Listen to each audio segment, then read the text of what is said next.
following is a Comfortably Zoned Radio Network production.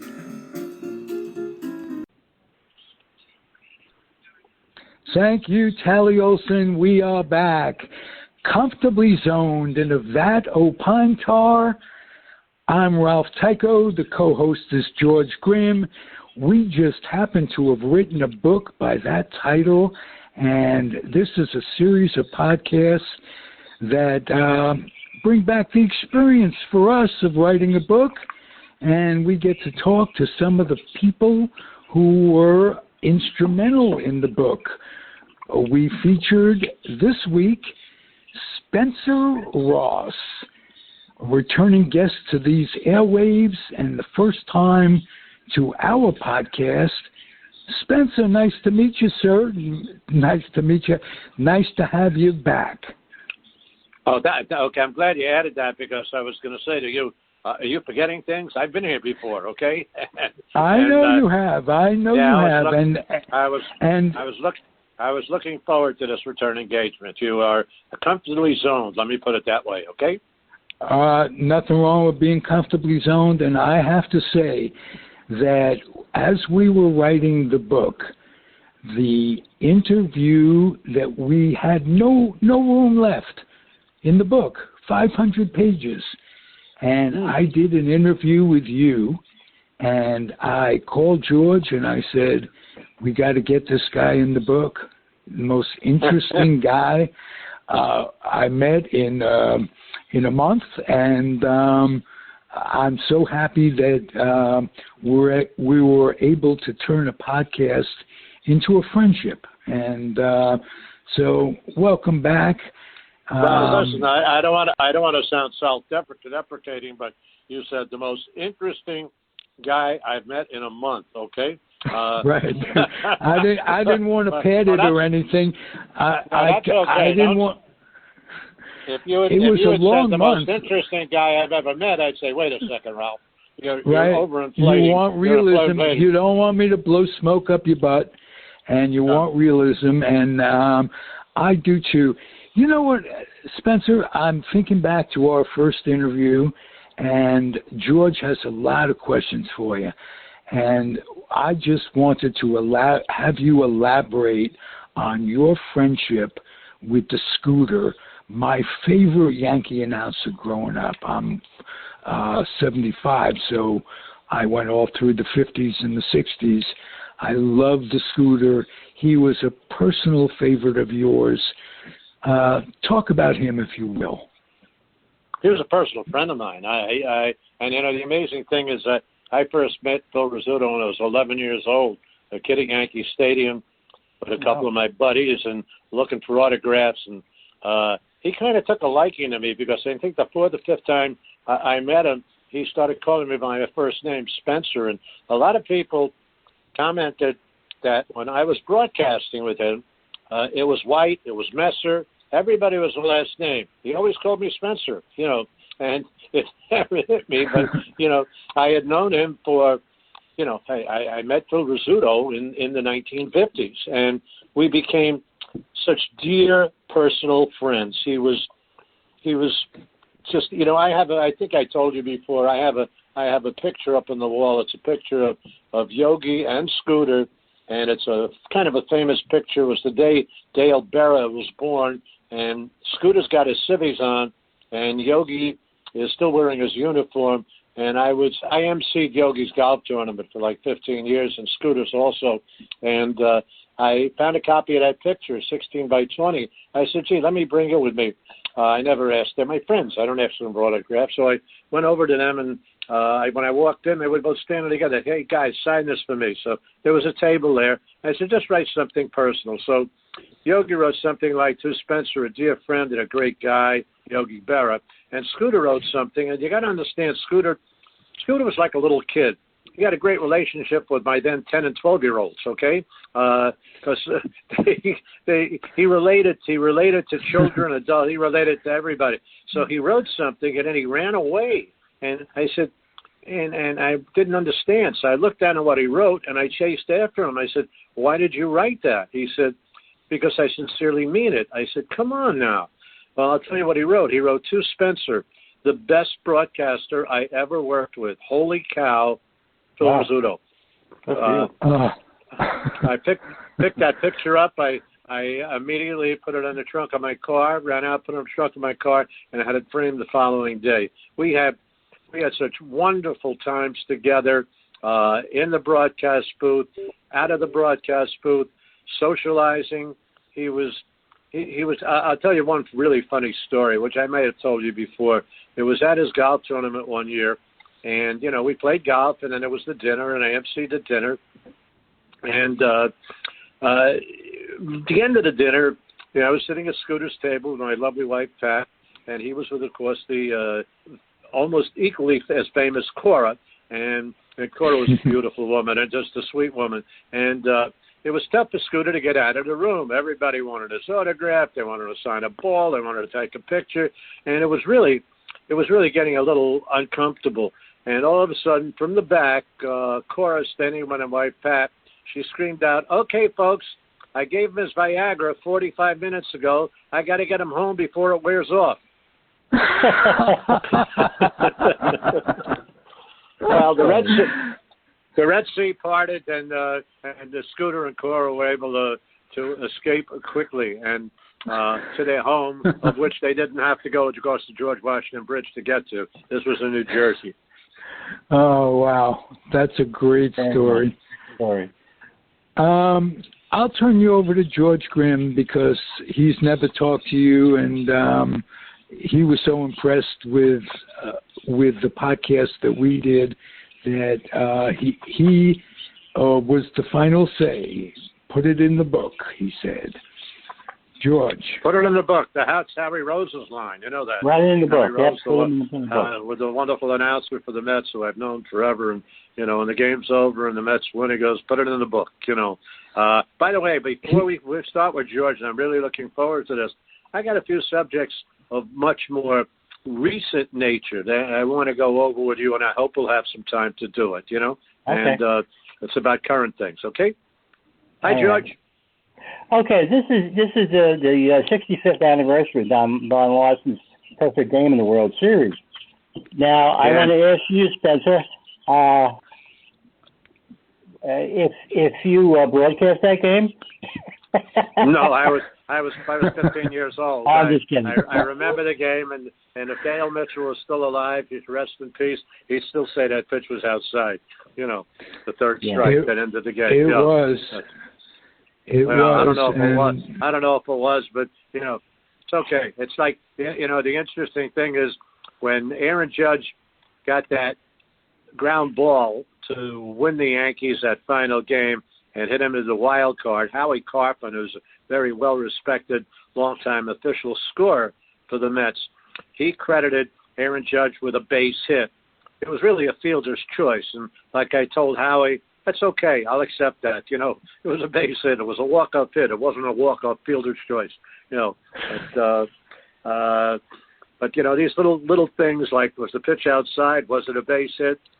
Howie Carpenter, 23 years the Yankees official scorer, and respected by all. And that's really tough because you give a ball player an error on a play that they think is really should have been a base hit. They'll get after you. They'll tell you about it. They will, or if you're making an error on what they think was a base hit, they'll get after you too. That's 2 points off their batting average. That could be, in today's days, another $400,000 in salary. That's right. 2 points. That makes a big difference these days. Absolutely. Well, you know what the difference between a 250 and a 300 hitter is? A Cadillac and a Volkswagen? No, and seriously, it's one base hit a week. Ground ball with eyes, as Chris Davis said in Bull Durham. A ground ball with eyes. Yeah, one base hit a week though. That's 26 weeks. That's 50 points on your batting average. You're not a 250 hitter. You're a 300 hitter. Okay, go ahead. Will you bring a George in? Okay. The fact that you've called every sport, football, baseball, basketball, and hockey. Which was your favorite to call? In all honesty, I've thought about that so many times, and I've been asked that question so many times. And I honestly must say, I did so much preparation for all of my games. Football and hockey took the most preparation because, you had charts in front of you, and you had to really know every player. And we had spotters also that help us. All broadcasters have spotters in case you missed who made the tackle, missed who throw that great block. And the interesting thing about my spotters on football, for the Jets for several years, a young man named Roger Goodell was my spotter. Wow. Before I started with the Jets, I did preseason Giants football for 3 years, and Tucker Fredrickson was my analyst, and my spotter was a young law student named John Mara. I think they both had very successful lives, far in excess of what I've achieved, at least monetarily, but not as much fun. I mean, I got paid all these years going to ball games, and to answer your question, every game I did, as long as I was prepared, it was my favorite. A hockey game, a basketball game, a baseball, football. It didn't really matter. I'm retired right now, but I look back on my career and I look at my hands right now. They're not calloused, okay? I spent 55 years getting paid to go to ball games. Yeah. No heavy lifting. No heavy lifting. I've done some heavy lifting, but in the gym, and that's it. That's right. One of the reasons I'm still alive. Okay. In all your years, was there a time where, for one reason or another, you were called into an emergency situation or whatever, when you weren't prepared and had to wing it? Well, it was in the early years of HBO, home box office. Marty Glickman helped start HBO, which was the sports department, which was actually created by Chuck Dolan, Jim Dolan's father. And a lot of bad things are said about Jim Dolan. Nothing but praise for Charles Dolan. Chuck Dolan was a wonderful guy. I spoke to him last time a couple of years ago. He maintained an affection for me all through his life. But we were doing a lot of stuff in the early years of HBO. Many people remember before the movies, we would do a sporting event at, let's say the game started at 7:30, and if it lasted 4.5 hours, that's how long we were on the air. Same thing with hockey. There was one game, I remember, the New York Golden Blades, the World Hockey Association in Madison Square Garden, were playing then what were called the Alberta Oilers before they changed to the Edmonton Oilers. And it was winter, and the plane was late, and I was in that broadcast booth at Madison Square Garden all by myself for 2 hours. They were shuffling people for me to interview. I did card tricks. I was pretty good with card tricks at the time. No, I'm serious. I told jokes, which I'm not that good at. But I can keep a conversation going even when there's nothing really to talk about, and that's really one of the secrets of being a good broadcaster. Not cluttering the airwaves with the nonsense of the how could I put it? The nonsense of the statistics and the analytics and the launch angle. Who gives a crap about that stuff? But that was really, I think, and there was a night also in Cleveland. I was doing a Yankee game with Rizzuto. This was on HBO. We did 20 Yankee games a year. I would rotate. I would do all the games, and I would rotate between Scooter, Bill White, and Frank Messer. And it was Cleveland. It was a really chilly night. Sometime, it might have been April or early May. It was really freezing in the booth. And Scooter in the third inning, he says, "Hey, you want a cup of coffee?" He said this on the air. I said, "Yeah, go get me a cup of coffee." This was the third inning. Well, he went out and got the cup of coffee. He came back in the sixth. Okay. I asked him, "Did you go to Brazil for the coffee, or where did you go?" But that was Scooter. He was so, was he lovable? He was a darling. He was a darling. He was a sweetheart. Let me elaborate on something he said. he called you the best announcer he ever worked with. And when I was a kid growing up listening to Scooter, I didn't get to hear you because I left New York in 1965 to go to the Air Force. So I spent my adult life in California. Uh-huh. But his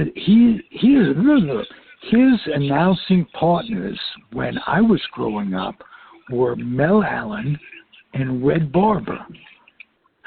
And he's telling you that you were the best announcer he worked with. Are you still glowing?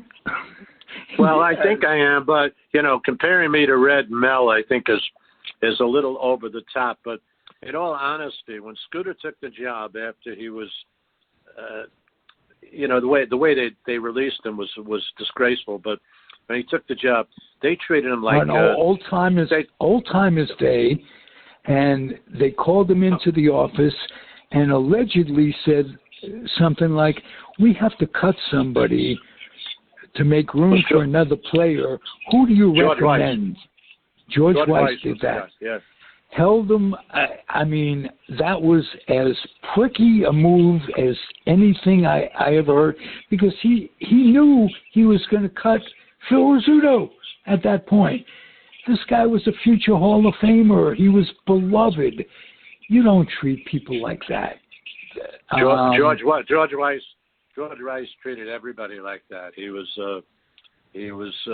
wasn't quite like Ricky, who I love and respect, but I don't know how many people know that when Branch Rickey made deals, first of all, Ralph Branca became a really dear friend of mine, and Ralph at the age of 21 won 21 games, and as a rookie that year, 1947, he got $5,000.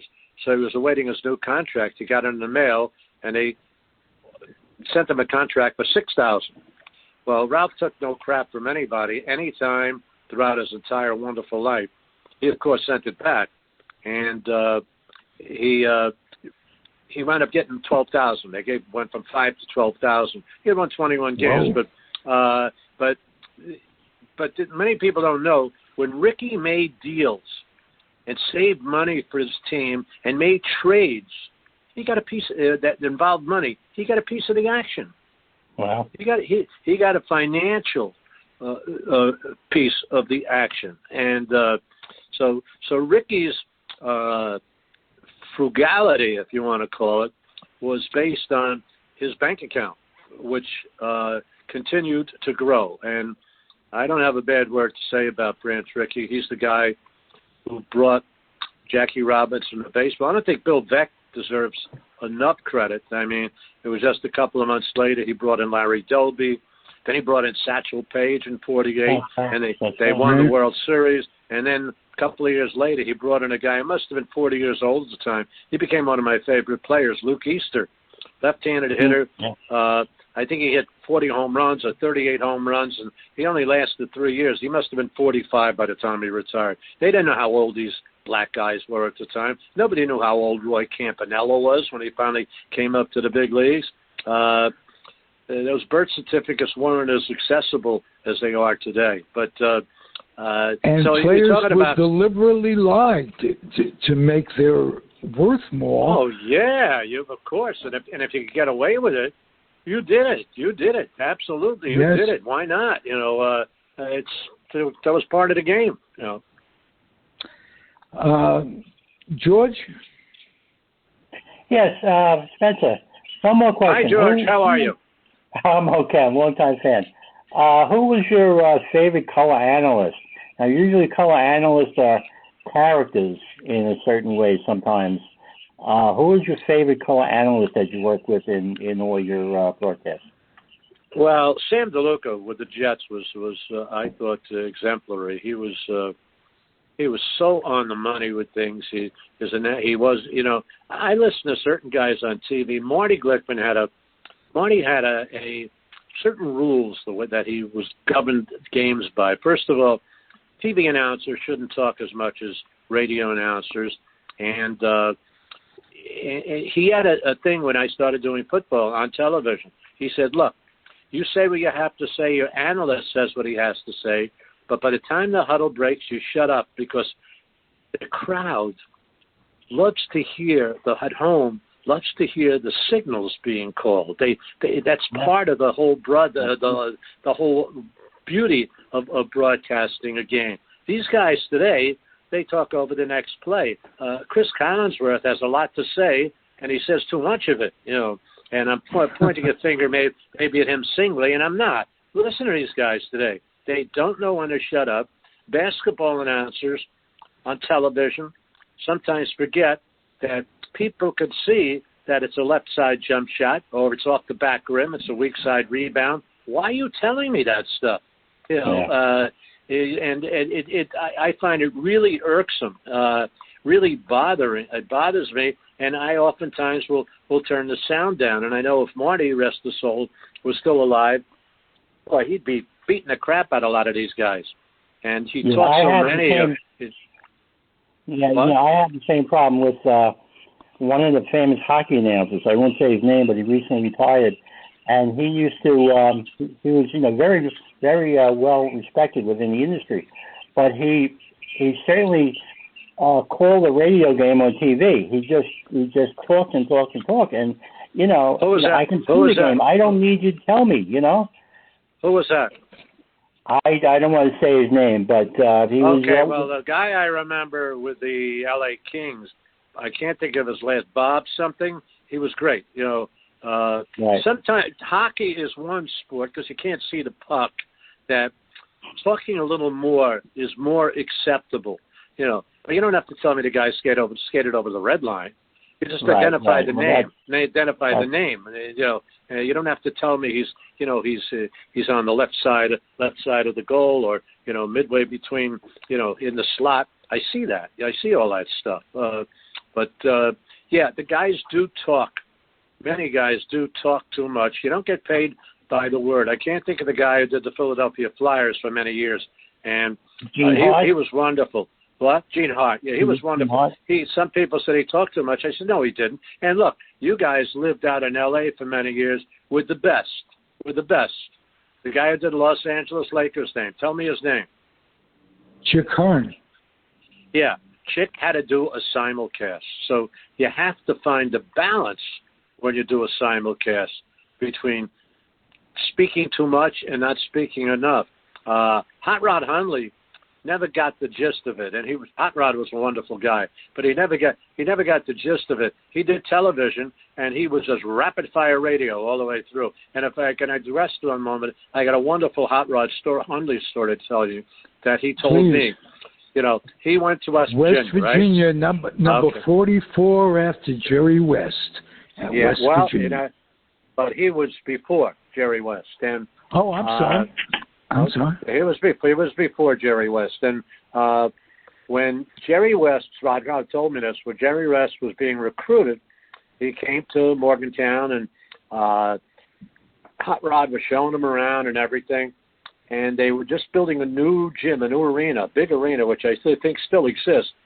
And he said to Jerry, he said, look around here. He said, yeah. He said, it's up to you to help get this place paid for. And about 20, 30 years later, Jerry and Hot Rod came back for a reunion.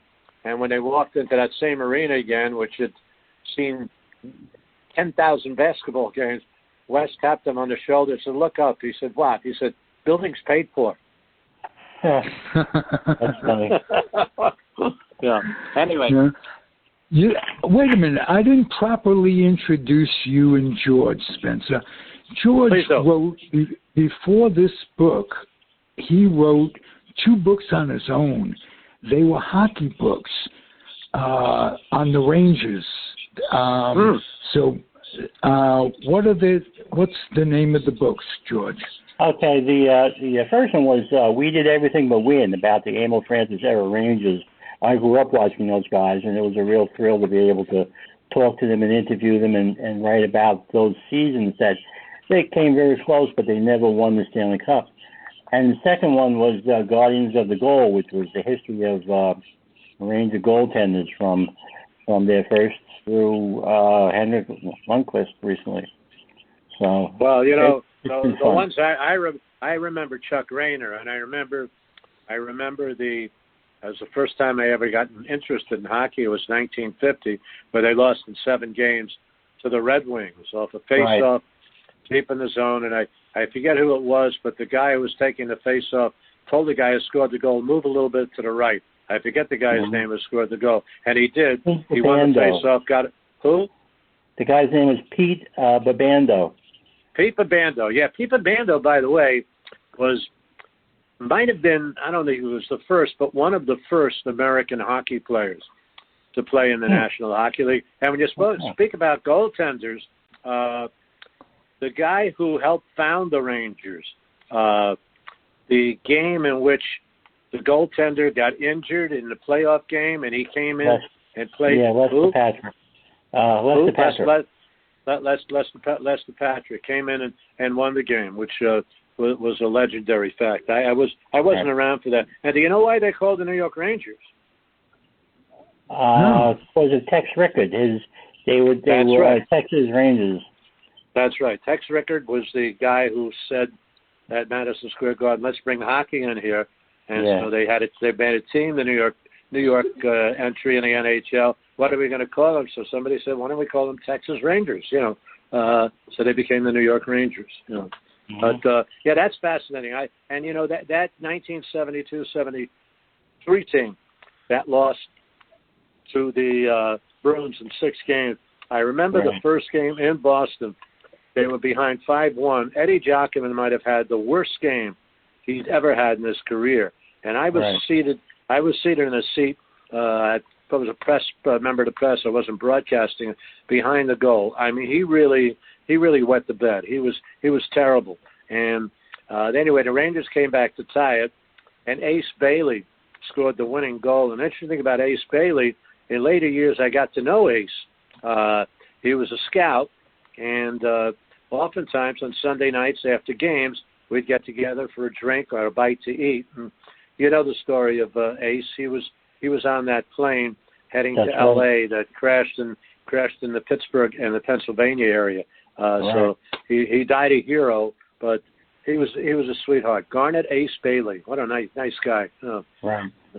Good ones sometimes pass too early, too often. That's right. Isn't that the truth? We lost Rod Gilbert earlier this year, and that really hit me.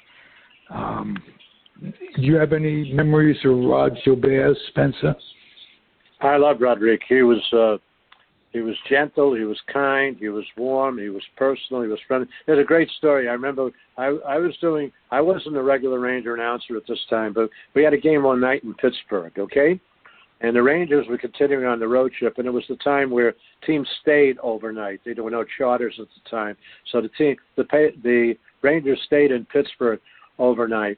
And I was leaving on an early plane because I wasn't doing the next game. I forget where it was. Might have been Pittsburgh. I was in Pittsburgh. It might have been Chicago or Detroit. But anyway, about 4 or 5 of us in the media, we were standing in line getting ready to check out of the hotel, and it was like 6:30 in the morning. And who comes walking into the hotel at 6:30 in the morning? It's Rod Gilbert. Where the hell he was out all night. So he walks up to us, and he smiles, and he gets for the elevator. He says, "You guys going to early mass too?" No,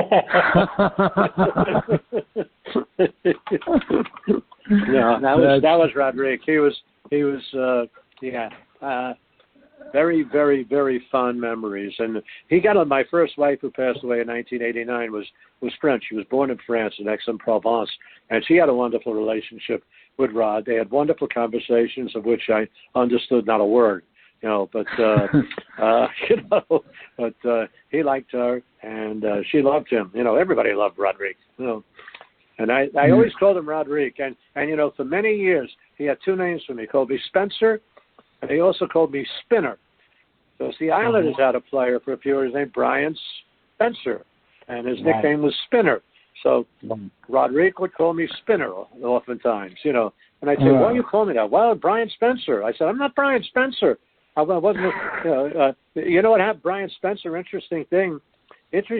Brian Spencer, when he made it to the National Hockey League, Hockey Night in Canada, his father lived up there, and he was a big fan, and he apparently had too much to drink that night, and he thought the Islander game was going to be on Saturday night and Hockey Night in Canada. It wasn't. He went down there and started a fire at the television station. Wow. I wasn't yelling at anybody.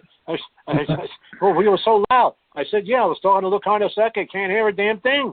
So I got to scream. Louis is just he's really, really special. And that's another guy I'm just fortunate to have known and continue to. Do you know Luke Hornacek calls me every year before the High Holy Days, Rosh Hashanah and Yom Kippur, and every year before Passover. Every year. Whoa. What can I say? I mean, it says a lot about Louis, but I also think it says a lot about what I might be. You know what I mean? That I'm on the list, okay? I'm on Luke Hornacek's list. Wow. It's an honor. Wow. It's an honor. You are a fellow chosen person. How about that? A Yidden, for crying out loud. And you're a Landsman, my friend. Okay? Beautiful.